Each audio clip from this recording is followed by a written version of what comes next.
Assalamualaikum warahmatullahi wabarakatuh.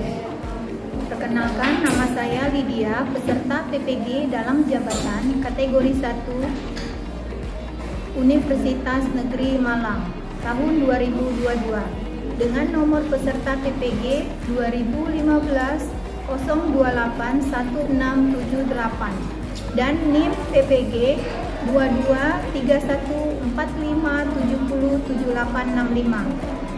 Program studi akuntansi dan keuangan. Jadwal ujian kinerja Rabu tanggal 5 Oktober 2022. Kelas 12 AKL 2 semester ganjil. Tempat di SMK Negeri 1 Sekayu. Mohon izin Bapak Ibu, dosen penguji. Berikut adalah video uji kinerja praktik pembelajaran secara luring yang akan saya sajikan. Terima kasih. Wassalamualaikum warahmatullahi wabarakatuh. Ya. Assalamualaikum warahmatullahi wabarakatuh. Waalaikumsalam warahmatullahi wabarakatuh. Baik ya, sebelum kita memulai pembelajaran pada hari ini, baiknya kita membaca doa dulu.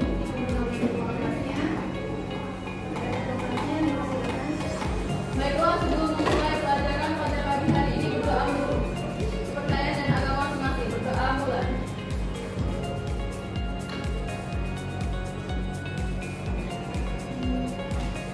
Doa selesai. Berdiri siap.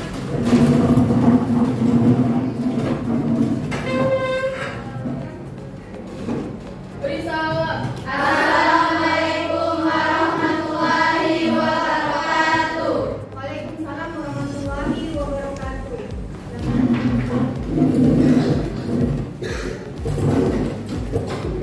Ibu membacakan absen dulu ya kalian pada hari ini. Siapa yang nggak masuk hari ini? Anissa,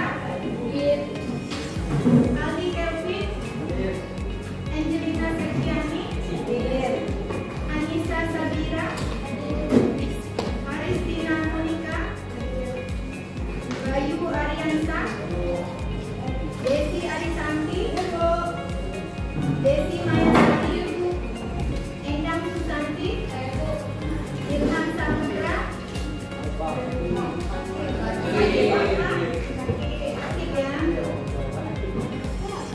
Yulianti Rosadi, Mitra Octavia, Muhammad Anggara, Muhammad Rizky Afriza, Sinta Amalini, Sumarni, Vivi Darti, Zakia. Ya, baik ya, 2 orang yang tidak hadir pada hari ini. Sebelum mulai pembelajaran, kita menyanyikan lagu nasional untuk mengingatkan pada kita ya keberagaman kita, menyanyikan Indonesia Raya. Bisa? Dibantu dirijennya.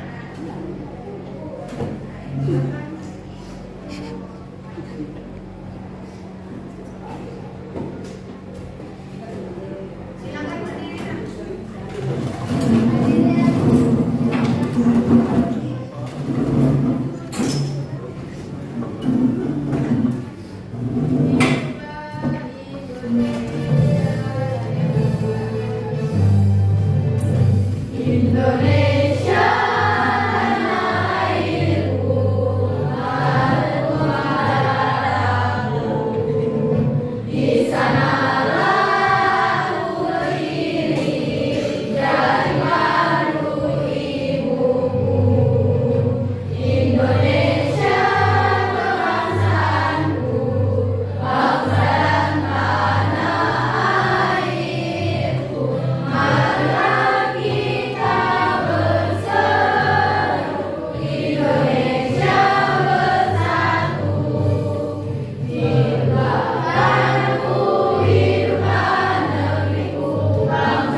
jawab, masing-masing kelompok jawab.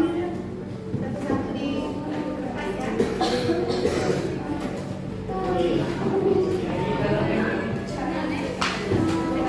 Silakan dijawab.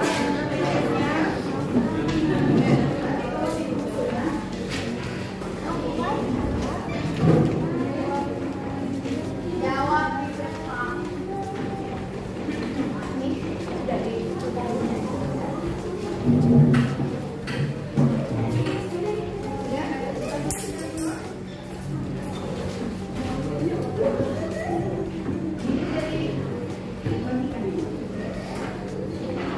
empat soal ya.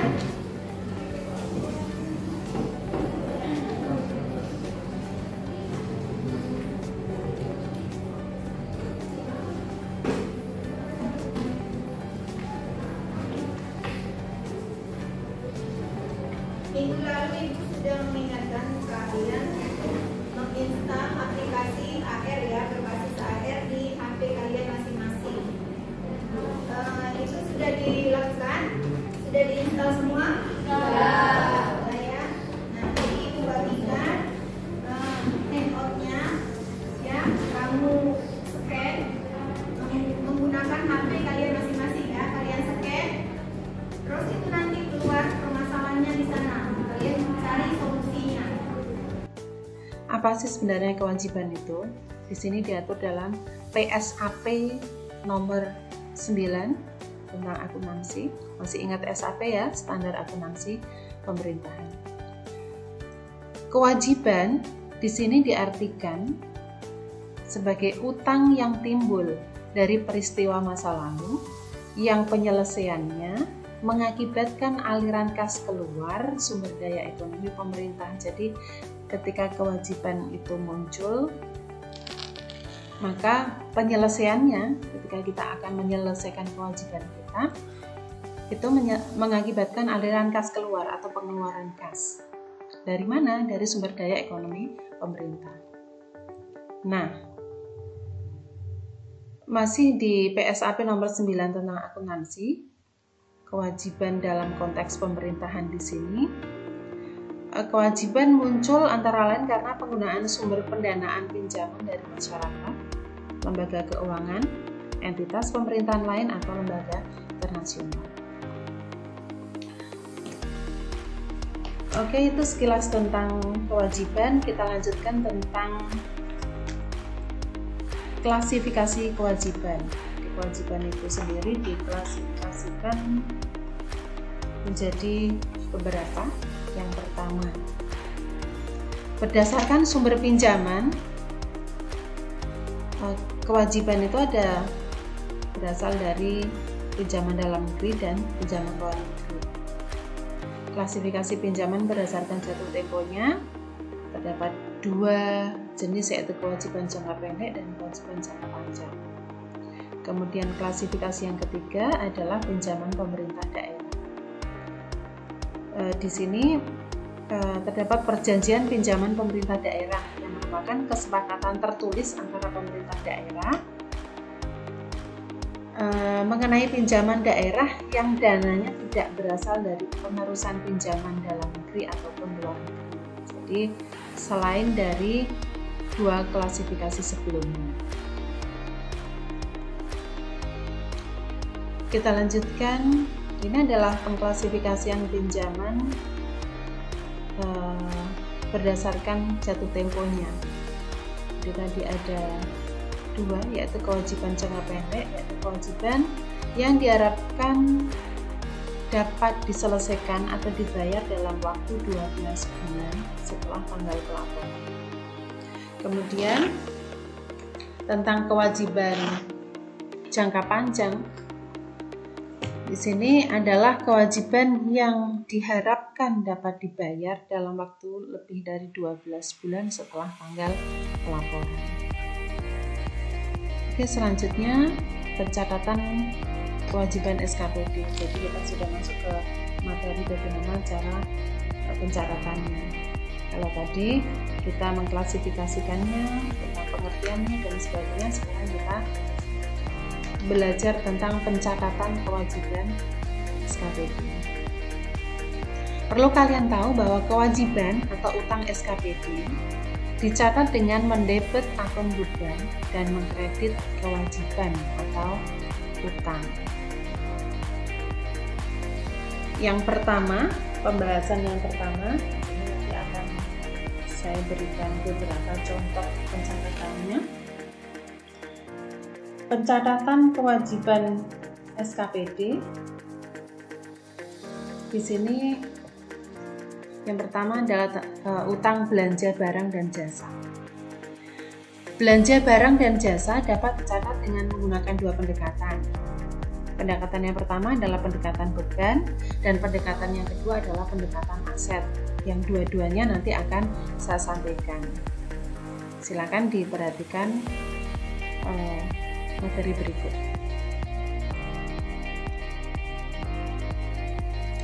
Ini ada contoh transaksi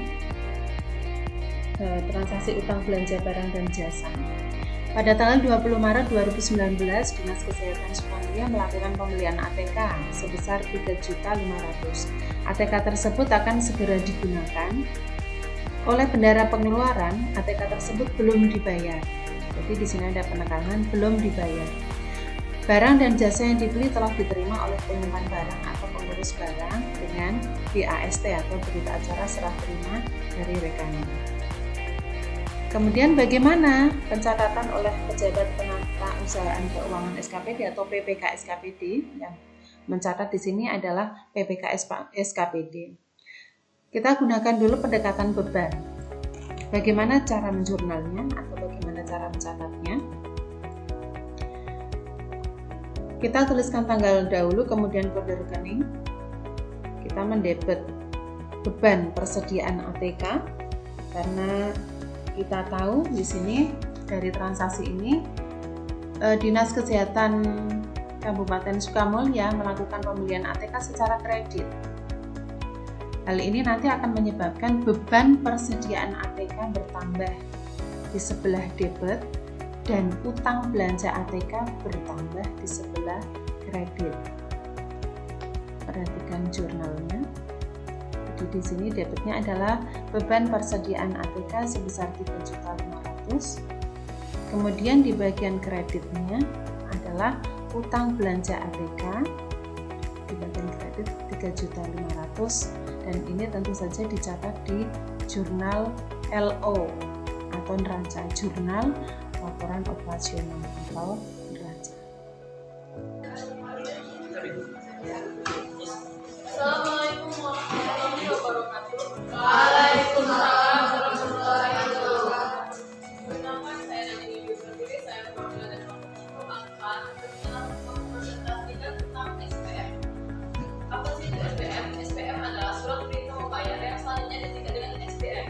Adalah dokumen yang diterbitkan atau digunakan oleh BA atau KPA atau pejabat lain yang ditujukan untuk mencarikan data yang bersumber dari data yang melakukan anggaran atau dokumen lain yang dibersamakan.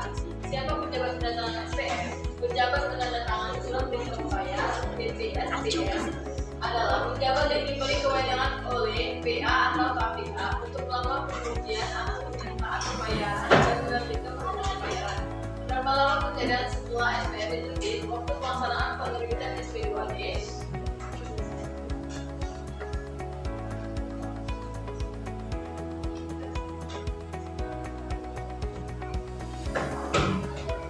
Pertama, diterbitkan paling lama 2 hari sejak SPM diterima. Yang kedua, apabila ditolak, dikembalikan paling lama 1 hari sejak diterima SPM. Surat perintah membayar SPM adalah dokumen yang diterbitkan oleh pengguna anggaran atau kuasa pengguna anggaran atau pejabat lain yang ditunjuk untuk mencairkan dana yang bersumber dari NIPA atau dokumen lain yang dipersamakan. SPM diproses menggunakan aplikasi SPM yang dikembangkan oleh Direktorat Sistem Perbendaharaan Ditjen Perbendaharaan. SPM berlaku sebagai surat perintah kepada KPPN sebagai pusat BUMN di daerah untuk mencairkan dana APBN. Seperti yang sudah diterima di grup, contoh untuk pembuatan surat perintah membayar bisa dilakukan di link proses.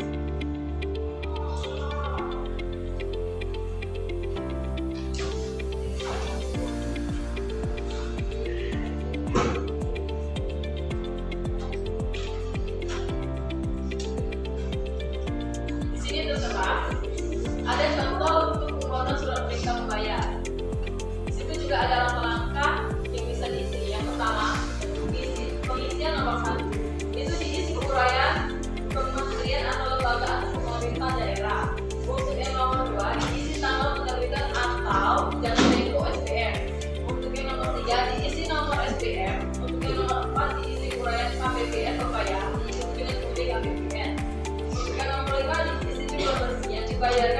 angka. Untuk yang nomor 6 diisi jumlah bersih dibayarkan dengan huruf. Nah, untuk nomor 7 itu diisi kode dan uraian cara bayar SPM. Jika kita menggunakan cek bank, kita diisi dengan nomor 1. Jika kita diisi dengan nomor 2, diisi dengan biru pos, dan diisi nomor 4. Untuk nomor 8 diisi tahun anggaran tentunya surat perhitungan membayar.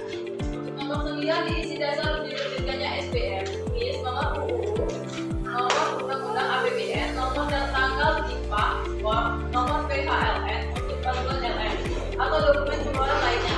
Untuk kode 10 diisi kode klasifikasi belanja 4 digit sesuai dengan format teknologi terbuka. Untuk nomor 11 diisi kode 2 digit. Apakah Satker merupakan kantor pusat KP, kantor daerah KD, dekonsentrasi DK, terus kantor DP atau desentralisasi DF. Untuk nomor 12 diisi kode fungsi, subfungsi dan program. Diisi kode program 4 digit, diisi kode subfungsi 2 digit, diisi kode fungsi 2 digit. 13 diisi kode Satker 6 digit. Untuk nomor 14 diisi kode bagian anggaran dan kode unit eselon 1 kementerian atau lembaga apabila menggunakan dana APB diisi kode BA, APB atau NIS 69 atau 70 dan kode BA pengguna dana NIS 23 jadi kode unit orangnya menjadi 69,23, kalau untuk perizinan ditulis seperti pada palu dana BIS. 15 diisi kode lokasi, 16 diisi uraian Satker yang berbeda, 17 diisi jenis pembayaran 1. Jika bisa menggunakan pengguna anggaran, kita diisi nomor 1. Jika kita menggunakan PUMA atau pengembalian uang mata anggaran, diisi nomor 2. Sekian presentasi dari kelompok 1. Jika ada saran atau yang disampaikan atau ditanyakan, kalian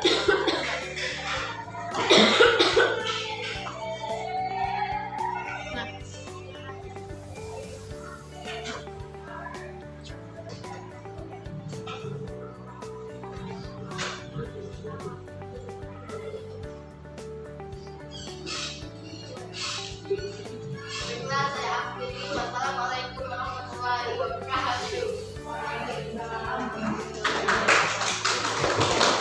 Maka Debbie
kewajibannya setelah aset kewajiban saja dan kewajiban desa.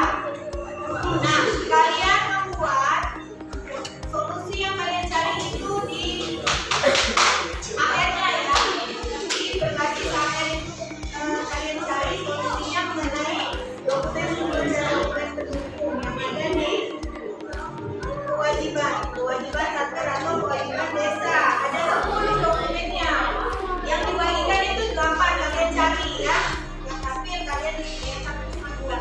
Nah, ini Bu akan menyajikan setelah membagikan LKPD ya kepada kalian.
Baik, mohon perhatiannya sebentar untuk kesimpulan pada materi pelajaran kita hari ini, yaitu pertama tentang kewajiban.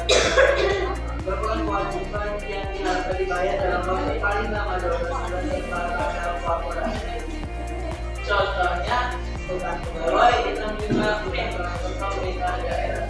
Yang kedua, kewajiban jangka panjang, yaitu kewajiban yang diharapkan dibayar dalam waktu lebih dari 12 bulan setelah masa korporasi. Ya, jadi kewajiban itu ada 2 jenisnya, kewajiban jangka panjang dan kewajiban jangka pendek. Kewajiban jangka panjang lebih dari 12 bulan lamanya ya, batas waktunya lebih dari 12 bulan, bisa sampai 5 tahun. Kalau yang kewajiban jangka pendeknya di bawah 12 bulan atau di bawah 1 tahun. Nah, dokumen yang dijadikan sebagai dasar pencatatan transaksi proses akuntansi kewajiban itu berupa SPM ya, surat perintah membayar. Terus apa lagi?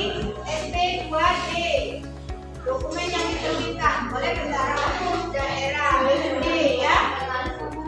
Nota lebih, bukti potongan pajak, surat setoran pajak, berita acara serah terima barang, kontrak perjanjian pengadaan barang dan jasa, bukti memorial. Itu dokumen-dokumen dan dokumen pada akuntansi kewajiban satker dan kewajiban desa ya. Ya baik, ada pertanyaan sampai di sini? Ada pertanyaan? Tidak ada? Tidak ada? KPD-nya itu dikerjakan di rumah ya. Kalian kumpul hari Jumat paling lambat ya, dikumpul lewat Google Classroom ya.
Marilah kita berdoa ya, dipimpin oleh ketua kelasnya. Silakan ketua kelas. Baiklah, untuk mengakhiri pelajaran hari ini berdoa agama dan budaya mati berdoa pulang. Doa selesai. Berdiri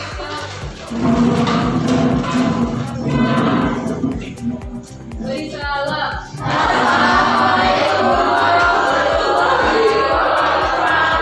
Waalaikumsalam warahmatullahi wabarakatuh.